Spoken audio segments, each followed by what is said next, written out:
Hi everyone, welcome back to my another long video on YouTube.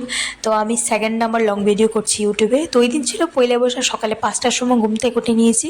এখন যাব আমাদের বাড়ির পাশে পয়লা বৈশাখী উপলক্ষে 3 দিন যাবৎ মেলা হয়। এখানে একটা কৃষ্ণ মন্দির আছে, তো ওইখানেই মেলা হয়। তো সকাল সকাল ঘুম থেকে উঠি, সবাই ওখানে স্নান করতে যাই, তো ওটাই দেখতে যাব। আর এখানে যখন ছোটো ছিলাম না, তখন সকাল সকাল ঘুম থেকে উঠে ওই মেলা খুলে যেত, সকাল সকাল দোকানপাট খুলে যেত। তো এখান থেকে পুতুল আনতাম আর বাড়িতে এসে পূজা দিতাম। তো আমাদের একটা রিচুয়ালস আছে যে পয়লা বৈশাখের সকালবেলা পুতুল পূজা হয় আমাদের বাড়িতে। তো গত বছর বোন তারা নিয়ে এসেছিলো, তো ওই পুতুল রয়ে গেছে। আজ এই বছর এমনি যাব শুধু ঘুরতে। তো কালকে আমরা প্ল্যান করেছিলাম যে সকাল ঘুম থেকে উঠে আমরা যাব। আমাদের বাড়িতে থেকে বেশ খানিক দূর, 5-6 মিনিটের রাস্তা। তো গিয়ে দেখি অলরেডি দোকানপাট খুলে গেছে। এখানে জিলেপি, তারপর অনেক ধরনের কটকটি ছিল। আমার গলাটা না ভীষণ খারাপ, কারণ মেলাতে ঘুরে কোল্ড ড্রিঙ্কস খেয়ে খেয়ে আমার গলা ভীষণ খারাপ হয়ে গেছে। তো এখানে কিছুক্ষণ ঘুরে তারপর চলে গেছিলাম ওই কৃষ্ণ মন্দিরে, গিয়ে একটু নমস্কার করে নিলাম।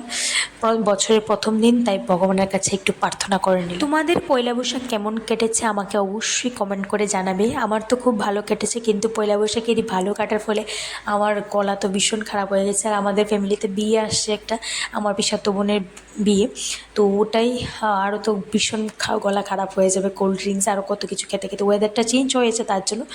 তো এনিওয়েজ, তারপর আমরা এখানে মন্দির থেকে গিয়ে চলে গেলাম একটা স্টেশনারি দোকানে। সব দোকানপাট না খুলছে।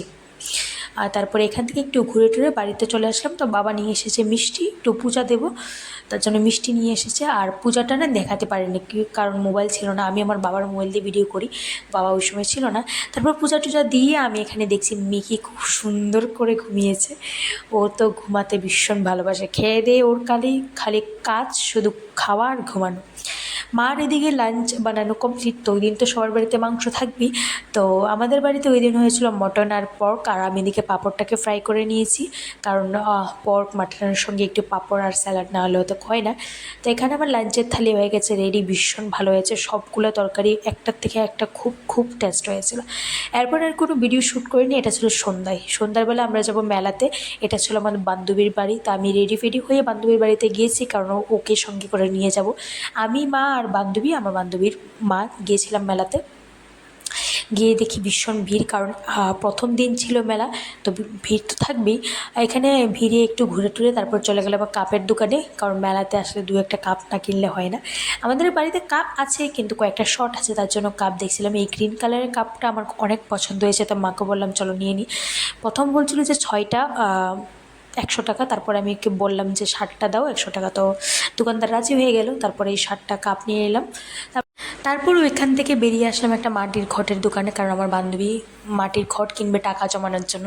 তো এই বড় ঘরটা নিল 80 টাকা দিয়ে। তারপর চলে গেলাম আমার ক্লিপসের দোকানে। আমি যতই ক্লিপস কিনি না কেন, আমার ক্লিপসের শর্ট হয়, কারণ আমার ক্লিপস না অনেক ভালো লাগে। তারপরে এই ক্লিপসটা আমি কিনেছি। তারপরে চলে গেলাম এই ইয়াররিংসের দোকানে। আমার বান্ধবী ইয়াররিংসগুলো কিনেছিল ওই আমার বোনের বিয়েতে পরবে বলে। তারপর ওইখান থেকে বেরিয়ে আমরা চলে গেলাম ওই সার্কাস দেখতে। সার্কাস মানে এই যে ট্রেন, তারপরে কতগুলো থাকে না, নাগরদোলা। এই বছর না মেলাতে নাগরদোলা আনিনি, ছোটোদের নাগরদোলা এনেছে। তারপর ভাবছিলাম যে আমরা উঠবো, কিন্তু আমরা ওই দিন উঠতে পারিনি, কারণ অনেকটা ভয় লেগে গিয়েছিল। ভেবেছিলাম প্রথমে আমরা সবাই বান্ধবীরা ওখানে দেখা হয়েছিল, ভেবেছিলাম যে উঠবো এইগুলাতে, এই ট্রেন্সগুলোতে উঠবো। তারপর আমরা উঠতে পারিনি, কারণ আমাদের ভয় লাগছিলো, ভীষণ ভয় লাগছিলো। এইগুলোর নাম কি ছিল আমি জানি না, রাইডিং না কি ছিল। এনিওয়েজ, তোমরা পরে নিও কী নাম ছিল।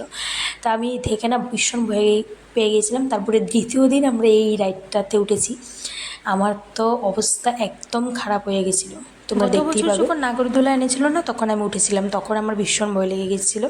এবারও আমার বান্ধবী বোন তারাদের পালায় সেকেন্ড দিন যখন মেলাতে গিয়েছিলাম ওই দিন উঠেছিলাম। আমার তো ভীষণ খারাপ অবস্থা, আমাকে দেখতে পাবে আমি একদম মাথা দিলিয়ে হেলিয়ে বসে আছি আমার বোনের সাথে। তো আজকের ভিডিওটা এখানেই শেষ করছি। ভালো লাগলে একটা লাইক করবা, আর